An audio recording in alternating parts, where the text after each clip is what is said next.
ఇప్పుడు ఇది టీవీలలో సీరియల్ చూస్తే సంవత్సరాల కొద్ది కొనసాగుతూనే ఉంటాయి. వాటికి ఆరంభం ఎప్పుడైందో చెప్పలేము, అంతం ఎప్పుడైతుందో కూడా చెప్పలేము. ఈ లిక్కర్ స్కామ్కు సంబంధించి కూడా కేసీఆర్ కుటుంబము, బీజేపీ ప్రభుత్వం నిరంతర ధారావాహికంగా టీవీలలో ఒక సీరియల్ను తలపించే విధంగా నాటకాలకు, డ్రామాలకు తెరలేపినరు. ఇన్ని సంవత్సరాల నుంచి కొనసాగుతున్న ఈ డ్రామా నిన్న అరెస్టు డ్రామాతో పతాక స్థాయికి వచ్చింది. అసలు ఇన్ని రోజుల నుంచి ఇంతమందిని అరెస్టు చేసి ఇప్పటి వరకు అరెస్టు చేయకపోవడము. రెండవది, ఈరోజు ఎన్నికల నోటిఫికేషన్ వస్తుందనంటే ఒక రోజు ముందు అరెస్టు డ్రామాకు తెరలేపడము. దేనికి సంకేతం ఇది? అంటే అవినీతి మీద చర్యలు తీసుకున్నామని ఛాంపియన్షిప్ వాళ్ళు తీసుకోవాలని, సానుభూతుల కోటాలో వీళ్ళు ప్రజల సానుభూతి పొందాలి, మమ్మల్ని ఇబ్బంది పెడుతుండ్రు, మమ్మల్ని జైలు పాలు చేస్తున్నారని చెప్పుకోవాలి వీళ్ళు అని ఇద్దరు కలిసి ఒక వ్యూహాత్మక రాజకీయ ఎత్తుగడతో వస్తుండ్రు. ఈరోజు ఇన్ని రోజులు, ఇన్ని నెలలు, దాదాపుగా 2022లో మొదలైన ఈ డ్రామా 2024 మార్చ్ ఎన్నికల నోటిఫికేషన్కు ఒక రోజు ముందు అరెస్టుతో పరాకాష్ఠకు తీసుకెళ్ళిండ్రు అని అంటే ఈ డ్రామాను తెలంగాణ ప్రజలు గమనిస్తలేరని వీళ్ళు అనుకుంటున్నారా? రెండవది, కల్వకుంట్ల కవిత గారు, కల్వకుంట్ల చంద్రశేఖరరావు గారు కూతురింటికి పోలీసులు దాడి చేసి ఢిల్లీ నుంచి ఈడీ అధికారులు వచ్చి అరెస్ట్ చేసి తీసుకెళ్తుంటే బాధ్యత కలిగిన తండ్రిగా చంద్రశేఖరరావు గారు అక్కడికి రాలేదు అంటే దీన్ని ఎట్లా అర్థం చేసుకోవాలి? రెండవది, తండ్రిగా కాకపోయినా కల్వకుంట్ల కవిత గారు శాసన మండలి సభ్యురాలు, టీఆర్ఎస్ పార్టీ నాయకురాలు, పార్టీ అధ్యక్షుడిగా శాసన మండలి సభ్యురాలని అరెస్టు చేస్తుంటే అక్కడికి రావాలి, అక్కడికి వచ్చే అధికారులను వివరాలు అడగాలన్న సంగతి చంద్రశేఖరరావు గారికి తెలియదా? పోనీ ఇప్పటి వరకు కూడా చంద్రశేఖరరావు గారు అరెస్టును ఖండించలేదు. అరెస్ట్ ఎందుకు జరిగిందో, తన పార్టీ శాసన మండలి సభ్యురాలను ఎందుకు అరెస్టు చేసిండ్రో ఇంతవరకు తెలంగాణ ప్రజలకు వివరణ ఇవ్వలేదు. చంద్రశేఖరరావు గారి మౌనము ఏ రకంగా అర్థం చేసుకోవచ్చు? మూడో అంశము, గతంలో ఎప్పుడు కూడా మొదట ఈడీ వస్తారు, తర్వాత మోడీ వస్తారు అనుకునేటోళ్ళం. నిన్న మాత్రం ఈడీ మోడీ కలిసే వచ్చిరా తెలంగాణకు.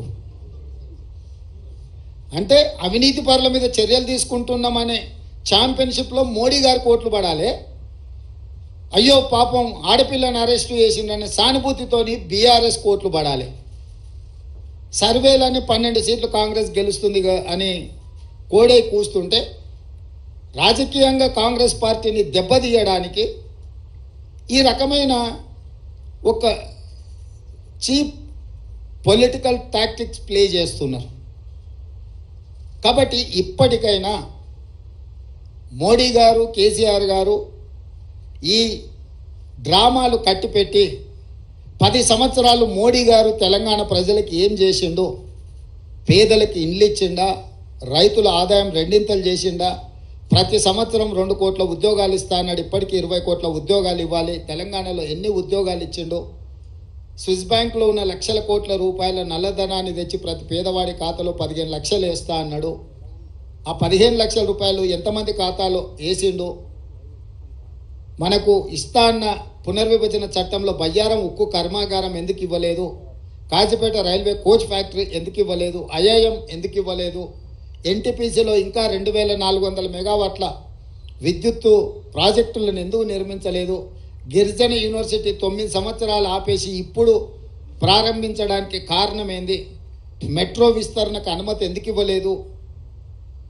ఇట్లాంటి చాలా విషయాలలో బీజేపీకి సమాధానం చెప్పడానికి ఏమీ లేదు. కాబట్టి ఈరోజు ఈ అరెస్టులు, ఈ అవినీతికి వ్యతిరేకంగా మేము ఏదో చర్యలు తీసుకుంటున్నాం అన్నట్టుగా నాటకాలు ఆడుతున్నారు. ఈ నాటకాన్ని ప్రజలు గమనించాలి.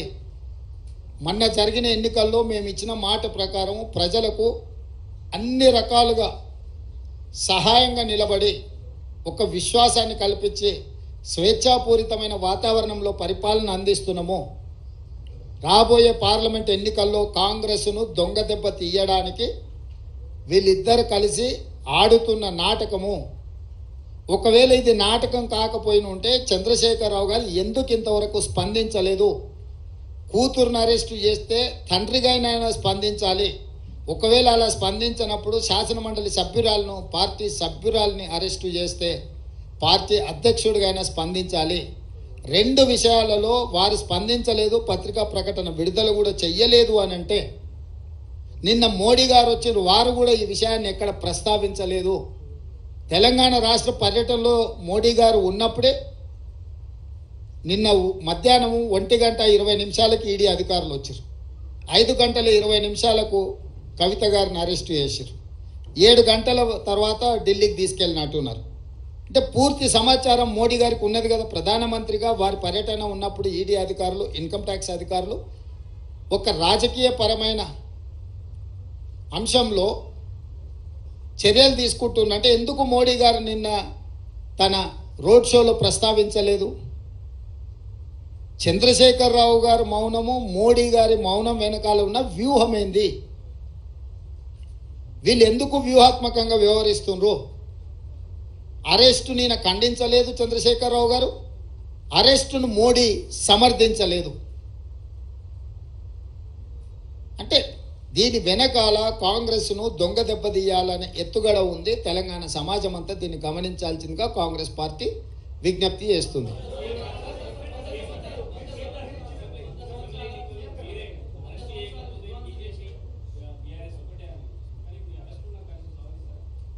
నేను అరెస్టును సందర్భం, ఇద్దరు నాయకుల యొక్క స్పందన రావాలి. ఒక ఆయన ప్రధానమంత్రి, ఒక ఆయన పార్టీ అధ్యక్షుడు. ఒక ఆయన అరెస్టు చేసిండు, ఇంకొక ఆయన అరెస్టు కాబడ్డాడు. ఫస్ట్ వాళ్ళిద్దరు బయటకు వచ్చి వాళ్ళ విధానం ఏందో మాట్లాడమనుండ్రి. వాళ్ళ విధానాలు మాట్లాడినాక ప్రజలు నిర్ణయిస్తారు వీళ్ళు ఎలాంటి నాటకాలకు తెరలేపిండ్రు, ఈ నాటకాలకు ఏ విధంగా స్వస్తి పలకాలనో ప్రజలు నిర్ణయిస్తారు.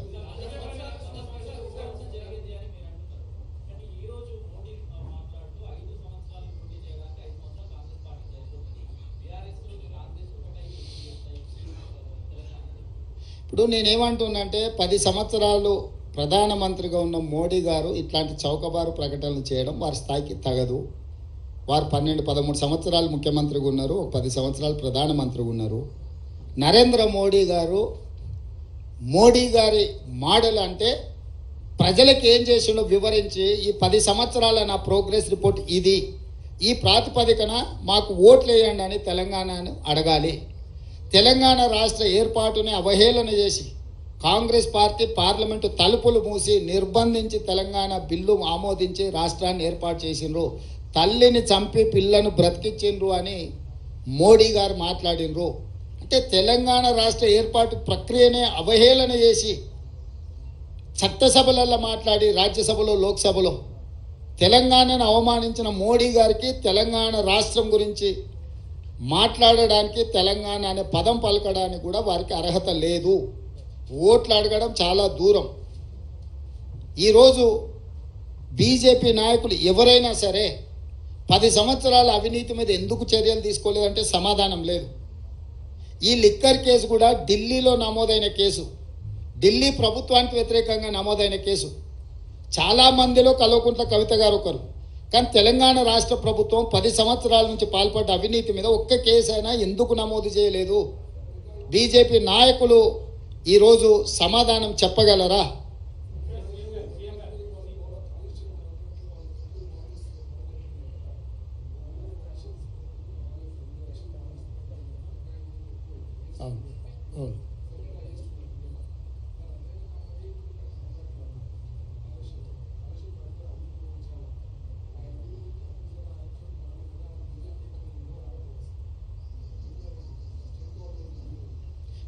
బాండ్స్ ఇచ్చిండ్రని తీసుకున్నారని మీరు చెప్తున్నారు. అధికారికంగా మా దగ్గర సమాచారం లేదు. వాళ్ళ బాండ్స్ అదే కంపెనీ చాలా పేపర్లకు కూడా ఫుల్ పేజ్ ప్రకటనలు ఇచ్చిండ్రు. అది కూడా లంచంలో భాగమని కొన్ని ఆరోపణలు ఉన్నాయి.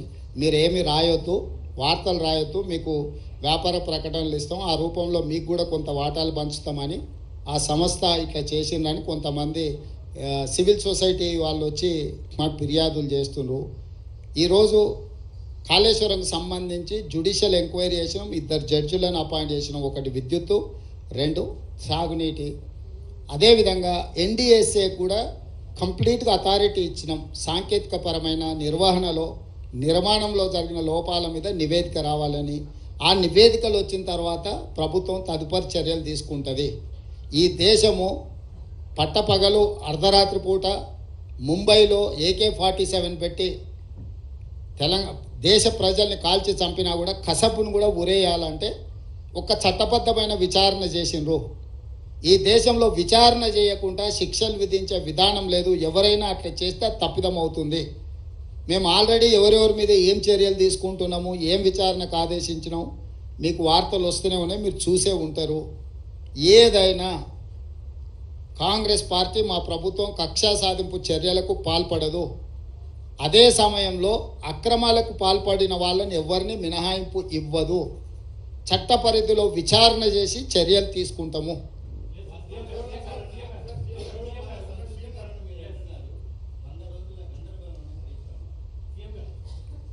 వాళ్ళ పార్టీలో ఉన్న గందరగోళం, కుటుంబంలో ఉన్న తగాదాలను ఆయన పరోక్షంగా ప్రస్తావిస్తున్నాడు. ఆయన పాపం జాలి పడాల్సిన సందర్భం. నిన్న అక్కడికి వెళ్ళిండు, చేతులు కట్టుకొని నించున్నాడు. ఇవాళ ఇట్లయింది, రేపు ఎట్లయితుందో అని. రమేష్,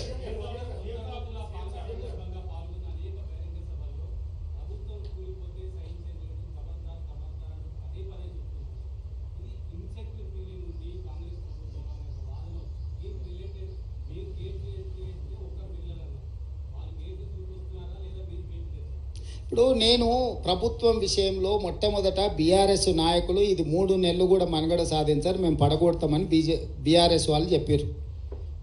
శాసనసభలో ఉన్న కడియం శ్రీహరి గారు లాంటి వాళ్ళు, కేసీఆర్ కూడా అంతర్గత సమావేశాలలో ఈ ప్రభుత్వాన్ని మనుగడ సాగనీయము